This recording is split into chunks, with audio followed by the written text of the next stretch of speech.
अगर आप भी लेना चाहते हैं देश दुनिया की तमाम जानकारी तो आज ही सब्सक्राइब करें हमारे चैनल को।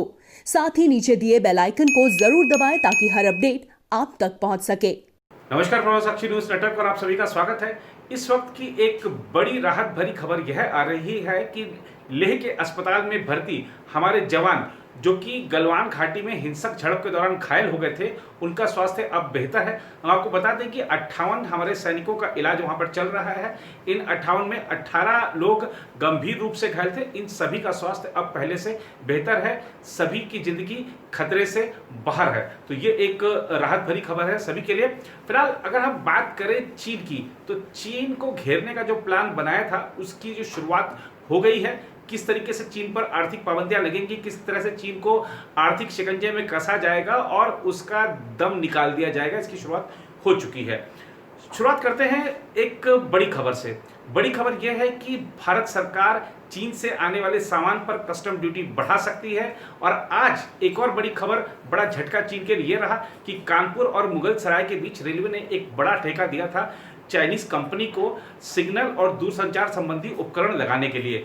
वो ठेका रद्द कर दिया गया है और ऐसे ही कई और ठेकों की लिस्ट बना ली गई है, एक एक करके उन सबको रद्द किया जाएगा। आज भारत सरकार के मंत्री भी बिल्कुल चीन के खिलाफ बोलते नजर आए और आज हम 3 मंत्रियों के आपको बयान सुनाने वाले हैं। आप इसको सुन के अंदाजा लगा सकते हैं कि भारत सरकार का रुख अब क्या रहने वाला है। सबसे पहले आपको सुनाते हैं केंद्रीय राज्य मंत्री रामदास अठावले का बयान, जिसमें वो कह रहे हैं कि पहले तो चाइनीज रेस्टोरेंट है उन पर आप प्रतिबंध लगाओ, चाइनीज फूड है उस पर आप रोक लगाओ।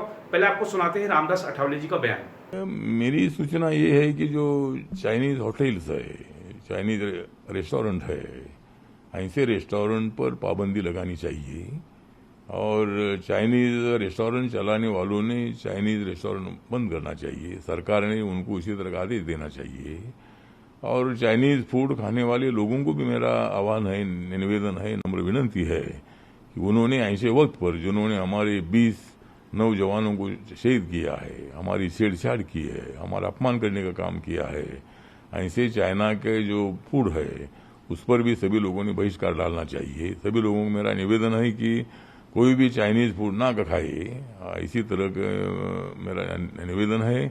और सरकार की तरफ से भी मुझे लगता है कि राज्य सरकारों ने मतलब जो चाइनीज होटल है, वो जो चाइनीज रेस्टोरेंट है, उनके ऊपर पाबंदी लगानी चाहिए। फौरन उसी तरह का आदेश हर राज्य ने निकालना चाहिए, ऐसा मुझे लगता है।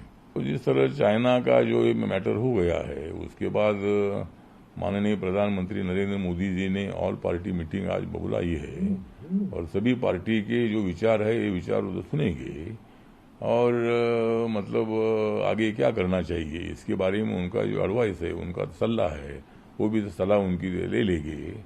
और सभी दलों को विश्वास में लेने की पहल प्रधानमंत्री जी की बहुत सही है और ऐसे वक्त पर पॉलिटिकल मतभेद बाजू में रखकर प्रधानमंत्री जी के साथ हम सब लोगों ने खड़ा रहना चाहिए। और इसीलिए आज प्रधानमंत्री जी ने ऑल पार्टी के अध्यक्षों के साथ जो बातचीत रखी है उससे मतलब एक अच्छा वातावरण तैयार हो जाएगा। उधर केंद्रीय खाद्य और उपभोक्ता मामलों के मंत्री रामविलास पासवान ने भी लोगों से चीन के उत्पादों का बहिष्कार करने की अपील की है। इसके साथ ही उन्होंने अपने मंत्रालय के अधिकारियों को साफ निर्देश दिया है कि वे कार्यालय में दैनिक इस्तेमाल के लिए कोई भी चीनी उत्पाद नहीं खरीदे।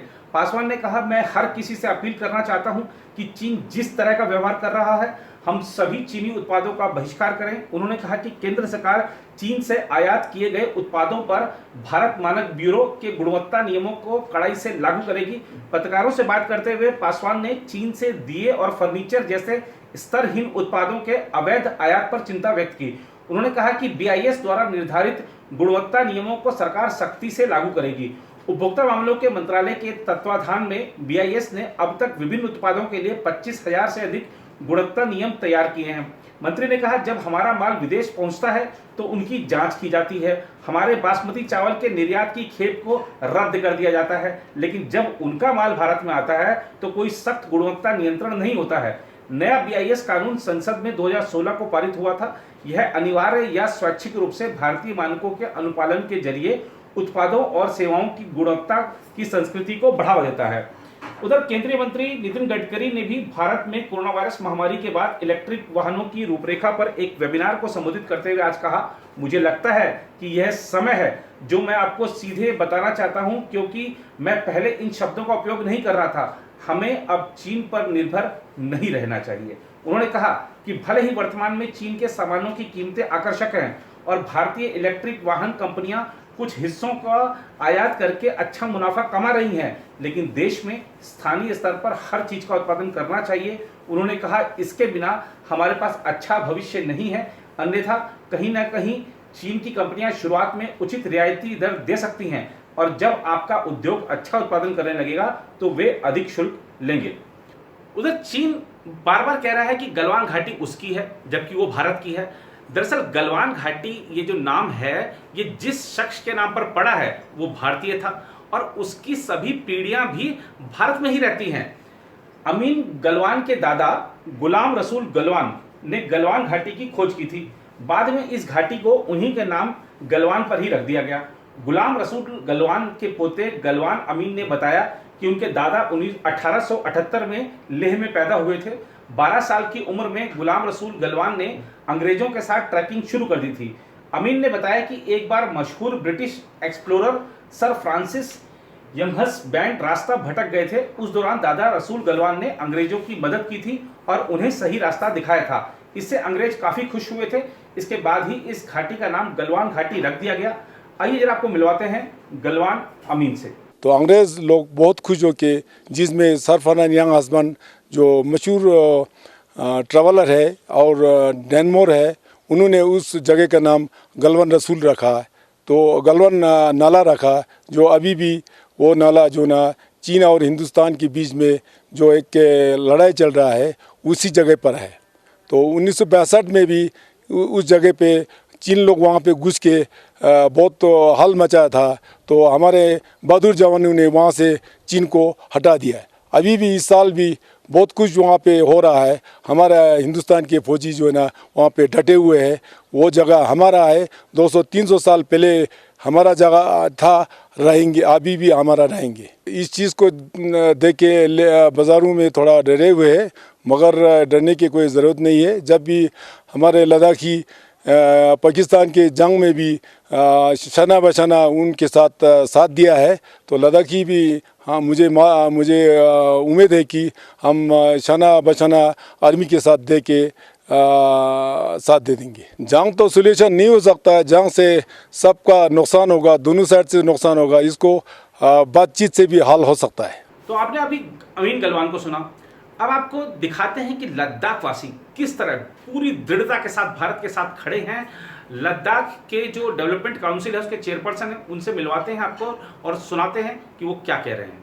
हम सबको पता है पिछले 1-1.5 महीने से बॉर्डर पे टेंशन चल रहा है चाइना के साथ,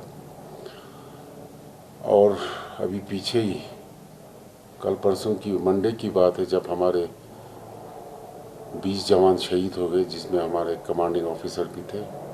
तो सबसे पहले तो मैं आपके माध्यम से उन सबको श्रद्धांजलि देना चाहता हूं और उनके परिवार के साथ सहानुभूति रखना चाहता हूं। और हमें उन 20 जवानों पे पूरा गर्व है कि उन्होंने अपने मातृभूमि को बचाते हुए अपना जान गंवाया है।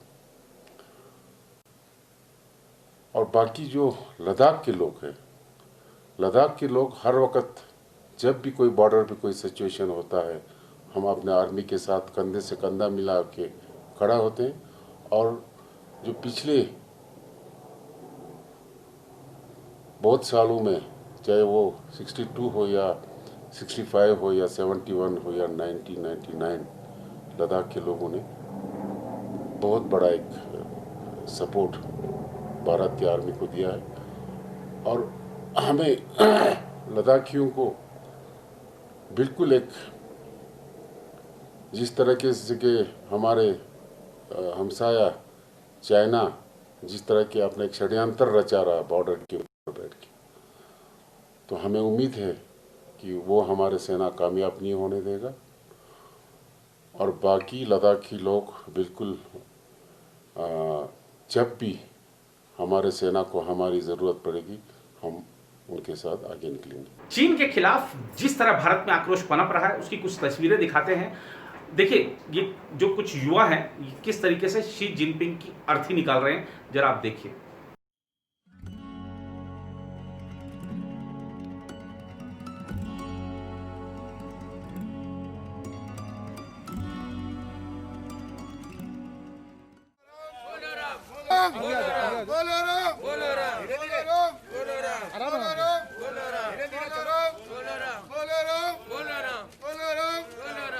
सौ यात्रा हम लोगों ने चीन के प्रधानमंत्री का निकाला है।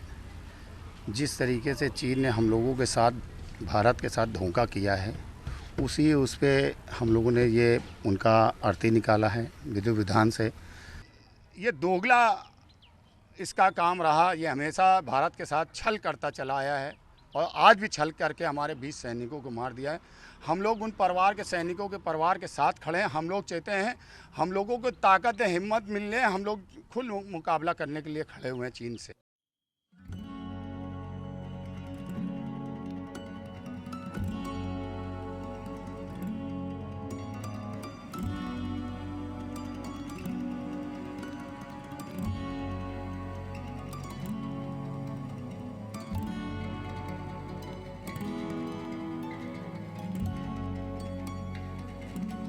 आरजेडी के पूर्व सांसद पप्पू यादव को देखिए, वो बिल्कुल जेसीबी मशीन पर बैठ गए।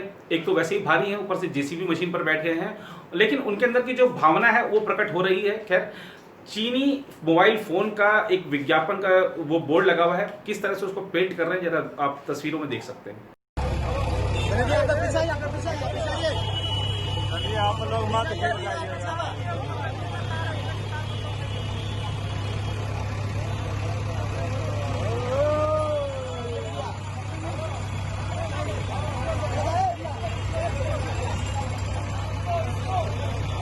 उधर ऐसे ही जो दृश्य हैं देखिए पूरे देश भर में आम है। जो व्यापारी संगठन है बार बार कह रहे हैं कि हमें बिल्कुल चीन के उत्पाद नहीं चाहिए, हम ना चीन का सामान लाएंगे और बेचने का तो सवाल ही नहीं है। बहुत सारे व्यापारी संगठनों ने सरकार से इस मुद्दे पर मांग की है कि आप जो हमारे व्यापार समझौते हैं उसको रद्द कीजिए। विश्व हिंदू परिषद ने ऐलान किया है कि अब एक जागरूकता अभियान चला जाएगा चीनी उत्पादों के बहिष्कार का।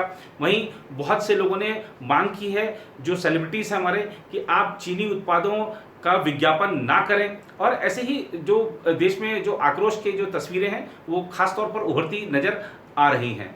सेना ने आज एक और बयान दिया है। सेना ने कहा है कि गलवान घाटी में हुए संघर्ष के दौरान हमारा कोई भी सैनिक लापता नहीं हुआ। दरअसल एक विदेशी अखबार ने इस तरह की रिपोर्ट छाप दी कि भारत के कुछ सैनिकों को चीनी सैनिकों ने बंदी बना लिया है या हमारे कुछ सैनिक नदी में भी गिर गए थे। तो विदेश मंत्रालय ने साफ साफ कह दिया है और कि इस तरीके की जो खबरें हैं वो बिल्कुल गलत हैं। सेना ने जो जानकारी दी है उसके मुताबिक हमारे सभी सैनिक सुरक्षित हैं। जिनका अस्पताल में इलाज चल रहा है वो भी सारे के सारे, उनका भी रिकॉर्ड है। ऐसा कुछ कहीं नहीं है कि वो हमारे कोई सैनिक गायब हुए हैं या नहीं मिल रहे हैं। ऐसा कुछ जो रिपोर्टें हैं उन सबको निराधार बताते हुए खारिज कर दिया गया है। उधर अगर हम देखें, अब चाइना जो कर रहा है तो उसका चेला पाकिस्तान भी करेगा, बार बार पिटने के बावजूद करेगा। तो अब पाकिस्तान की तरफ से 300 आतंकवादी सीमा पार तैयार हैं घुसपैठ कराने के लिए। आज जम्मू कश्मीर पुलिस ने इस संबंध में एक उच्चस्तरीय बैठक करी और हालात को देखते हुए जो क्या तैयारियां और की जानी चाहिए, अभी हमारी क्या तैयारी, इन सब की समीक्षा की और ये तय किया गया है कि जो अलर्ट है हमारा वो और बढ़ाया जाएगा, सुरक्षा का स्तर और बढ़ाया जाएगा। क्योंकि जो इस समय वो जो पाकिस्तान है वो देख रहा है कि किस तरीके से भारत इन सब चीज़ों में बिजी है, तो हम किस तरीके से आतंकवादियों को घुसा दें और कश्मीर में हिंसा का तांडव मचाएं, इस तरीके की कोशिश पाकिस्तान की ओर से करती जाती रही है। लेकिन अभी भारत को थोड़ा सा परेशान देखकर वो शायद और इस तरीके की हरकतें करेगा। लेकिन भारत परेशान नहीं है, भारत हैरान है ये देखकर कि पाकिस्तान पिट पिट कर उठकर खड़ा हो जाता है। तो अब ये तय कर लिया गया है कि अब उसको ऐसा ढेर किया जाएगा कि उसके खड़ा होने की ताकत ही नहीं बची।